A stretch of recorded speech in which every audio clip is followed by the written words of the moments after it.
মনোবীক্ষণ polyclinic, চিকিৎসার জগতে এক দশক। এখন এখানে সব বিষয়ে ডাক্তারবাবু একসাথে তলায়।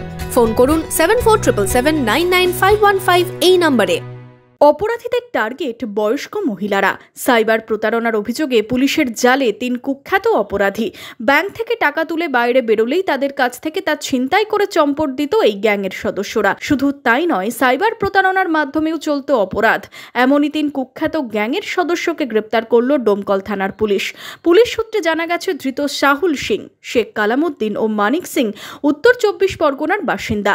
এর আগে একাধিক থানা এলাকায় তাদের নামে অপরাধের কেস চলেছে। ধৃতরা 30 থেকে 40 বছরের মধ্যে বয়স। এদের গত রাতে খড়গপুর ও টিটাগড় এলাকা থেকে গ্রেপ্তার করে পুলিশ। ধৃতদের কাছ থেকে উদ্ধার হয়েছে আগ্নেয়াস্ত্র, গুলি এবং চাকু। ধৃতদের কাছ থেকে মোটর বাইকও বাজেয়াপ্ত করেছে পুলিশ। শুক্রবার ধৃতদের 10 দিনের হেফাজতে চেয়ে কোর্টে পাঠায় ডোমকল থানার পুলিশ। এই চক্রের সাথে আর কারা যুক্ত তা ধৃতদের জিজ্ঞাসাবাদ করে জানার চেষ্টা চালাচ্ছে পুলিশ।